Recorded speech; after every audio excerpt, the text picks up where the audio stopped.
स्वागत है आपका। मैं विवेक बिंद्रा, मोटिवेशन स्पीकर और बिजनेस ट्रेनर। मेरे जेकर आइडिया सीरीज के पहले भी कई वीडियो दिखाए आपको, लाखों लोगों ने देखे, बहुत सारा है। आज का टॉपिक रेस्टोरेंट बिजनेस पे है। कमाल की बात करने वाला हूं। रेस्टोरेंट के अंदर आपको खाना परोसा जा रहा है या टेस्टी डिलीशियस जहर परोसा जा रहा है? स्वादिष्ट खाना या स्वादिष्ट जहर? मेरे क्लाइंट सुरेश अग्रवाल ये लीडरशिप फनल में आए थे, मेरे साथ उन्होंने अटेंड किया और कई पर्सनल बिजनेस कोचिंग सीरीज के सेशन भी उन्होंने अटेंड किए। इनसे मुझे आइडिया मिला कि मैं इस टॉपिक पे आपसे शेयर करूं। कई सारे रेस्टोरेंट, अभी देखिए जोमैटो, फूड पांडा, स्विगी, उबर ईट्स, इन्होंने 10,500 रेस्टोरेंट को अपने साथ डी लिस्ट किया। ये वो रेस्टोरेंट थे जिनके पास फूड सेफ्टी रेगुलेटर अप्रूवल्स थे ही नहीं, जिसके कारण अब देखिए कई रेस्टोरेंट ऐसे होते हैं जहां पे अंदर जो खाना बना रहा है वो अपना लगा हुआ कढ़ाई पे और कढ़ाई से धुआं निकल रहा है। अब क्योंकि आपके पास सिस्टम ऐसी कोई चिमनी नहीं है जिससे वेंटिलेशन हो सके, और चिमनी हुड वेंटिलेशन ना होने के कारण वो सारा धुआं रेस्टोरेंट में अंदर ही ऊपर किचन के अंदर सारी दीवार पे चिपक जाता है। वो धुआं जाके वो कालक हो जाती है, वो सड़ने लग जाता है और उस सड़न में जाके कीड़े पैदा होने लगते हैं और वहां कई कीड़े मकोड़े कॉकरोच होते हैं। और जब अगली बार खाना बनाता है और उसमें धुआं निकलता है तो कीड़ा कॉकरोच वो धुएं के कारण वो छूट जाता है दीवार से, सीधा खाने में गिरता है। कई बार नहीं दिखाई पड़ता क्योंकि उसका ध्यान इधर उधर है और आपने तो खाना खा लिया। अच्छा, टेस्ट में फर्क नहीं आएगा। टेस्टी है का मतलब यह नहीं कि उसमें कीड़ा नहीं है, कॉकरोच नहीं है। कभी कभी आपको लूज मोशन हुआ है रेस्टोरेंट में खाना खाने के बाद, कभी पेट में दर्द हुआ है, कभी तबीयत खराब हुई है, और अगर ज्यादा तबीयत खराब हुई है तो चांसेस है कि उसमें छोटी मोटी छिपकली भी आ गई थी। FSSAI के कंप्लायंसेस के मुताबिक अगर आप रेस्टोरेंट चला रहे हैं तो आपके पास सैनिटेशन मतलब साफ सफाई और वेंटिलेशन मतलब धुआं बाहर निकल जाए। वो जो खाने में से तेल निकल के ऊपर जाता है ना, वो धुआं और तेल बाहर निकल जाए, चिपके नहीं, तो उसके कंप्लायंसेस प्रैक्टिस करने जरूरी है। आपके पास स्टेनलेस स्टील की बड़ी एक्चुअल जो चिमनी होती है उसके अंदर हुड होता है जिसमें सक्शन पंप होता है। वो उसके धुएं को, तेल को और गंध को खींच के बाहर निकाल देता है, जिसके कारण अंदर का वातावरण साफ सुथरा रहता है, सुगंधित रहता है और आपका खाना सुरक्षित रहता है। पर ये रेस्टोरेंट वाला चिंदी चोर लल्लू लाल ये छोटे छोटे खर्चे बचाता है जिसमें कीड़े आके खाने में गिरते हैं। आपको जो टेस्ट आता है आहा, लेकिन वो अंदर वो टेस्ट में कुछ और भी था। इसलिए एग्जॉस्ट का नकली सिस्टम ये बहुत डेंजरस है। और उससे क्या होता है, वो खाने के अंदर जो कीड़े मकोड़े आ रहे हैं, कॉकरोच, उसके टेस्ट का आपको पक जाएगा सर, आपको नहीं पता चलेगा, दिखाई नहीं पड़ेगा। खाना आपको टेस्टी लगेगा लेकिन शरीर के लिए आपके बहुत हार्मफुल है। अच्छा, कई रेस्टोरेंट्स के अंदर स्टोरेज और फ्रीजिंग का अरेंजमेंट ही नहीं है। अगर आपके पास कोल्ड स्टोरेज या cold freezing chillers, deep freezers नहीं है तो काफी सारे खाने, ओहो, कुछ चीजें तो बहुत ज्यादा जल्दी यीस्ट पकड़ लेती हैं, फर्मेंटेशन हो जाता है, उसमें बैक्टीरिया आता है, फंगस लग जाती है। और ये जैसे मान लीजिए दूध की आइटम हो, पेरिशेबल है, भयंकर। मीट खुले में रखा तो बर्बाद। अच्छा, आपको खाने में टेस्टी लगेगा? आपको थोड़ी पता चलेगा। सड़े हुए टमाटरों की चटनी बना के खिला देते हैं, क्यों? उनके पास फ्रीजर नहीं है। और जो चीज सड़ रही हो, जो चीज गंदी है, उसको जरूर फटाफट निकाल के आपको दे दे, क्योंकि एक्चुअली क्या है ना, मसाले और तेल का इतना तेज महक होती है, इतनी तेज गंध होती है कि उसके टेस्ट के चक्कर में सड़े हुए खाने का पता नहीं चलता और बाद में आपका पेट बताता है आपको। ये दूध, मीट, चटनी, जूस ज्यादा देर तक हवा में एक्सपोज होने के कारण इसमें micro organism, bacteria, yeast, mould अपने आप पैदा हो जाएगा। उसके कलर और फ्लेवर में फर्क आ जाएगा। ब्लास्ट चिलर, डीप फ्रीजर ना होने के कारण आप, लेकिन मसाले चटनी के चक्कर में आपको टेस्ट में पता नहीं चलता। अच्छा, ये मशीनें बहुत महंगी नहीं है, ये 65-70 हजार से मशीनें चालू हो जाती हैं। 1 लाख में तो अच्छे अच्छे फ्रीजर आने शुरू हो जाते हैं। मूनस्टार कंपनी, ये जो हमारे अग्रवाल जी की है, ये यही तो सारी मशीन्स बेचते हैं। लेकिन हमने क्या ऑब्जर्व किया, लल्लू लाल रेस्टोरेंट वाले को कोई मतलब नहीं कि आपको क्या मिल रहा है, उसको आपकी वो तो बस चटकारे वाला खाना दे दे, उसका काम चल जाए। अच्छा, कई फूड पैकेजिंग में पैसा बचाते हैं।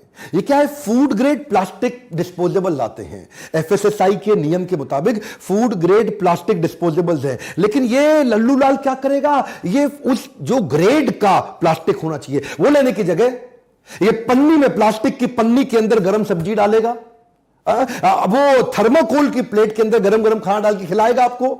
अब थर्माकोल की प्लेट देखने में सुंदर लगती है, बड़ी चमकीली लगती है, लेकिन वो पिघल जाता है, वो प्लास्टिक पिघलता है, वो थर्माकोल पिघलता है और वो जहर बन के खाने में जाता है। पेट में अल्सर होते हैं, कैंसर कारक, बड़ा भयंकर है, इससे बीमारियां बहुत फैलती हैं। अब ये क्या 2, 4, 5 रुपए ज्यादा खर्च कर दे एक प्लेट पे और बढ़िया ले आए।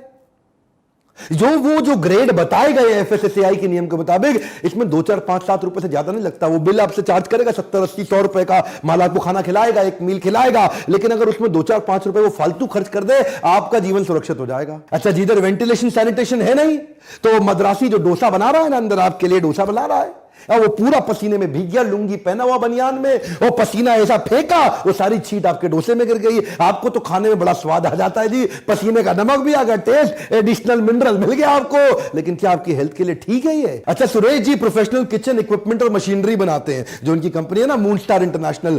तो मैं जब इनसे कोचिंग कर रहा था, मैंने पूछा कि भाई साहब, मेरे को अपने घर के लिए डिश वॉशर चाहिए।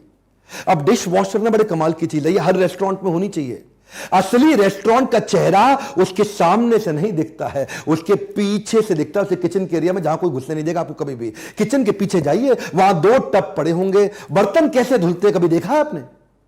सारे जूठे बर्तन आके एक जगह आते हैं, उसको एक टब के अंदर डालता है, वहां जूठा बर्तन का पहला हिस्सा साफ होता है, उसके बाद दूसरे टब में डाल के लुंगी से मार के पोंछ के बर्तन वापस आ जाता है। बर्तन साफ हो गया क्या? सबसे ज्यादा बैक्टीरिया उसकी लुंगी में थे, जिस लुंगी से वो बर्तन साफ कर रहा था, पीछे मार के बर्तन साफ करके फिर से डाल दिया। इतने बैक्टीरिया, इसी से तो आपको हो रहा है डायरिया, इन्फ्लुएंजा, आपको फूड पॉइजनिंग, स्टमक की अल्सर, भयंकर बीमारियां। क्यों? क्योंकि सफाई। अच्छा, डिश वॉशर का फायदा क्या है? आपके 2 लड़के बर्तन साफ कर रहे हैं, आप 12-12 हजार रुपए महीना दे रहे हैं उनको, 24 हजार रुपया, 4 महीने में डिश वॉशर का पैसा वापस। डिश वॉशर लगाने से आपको मैन पावर नहीं लगानी पड़ेगी, नंबर 1। पानी आपका 60% कम यूज होगा, नंबर 2।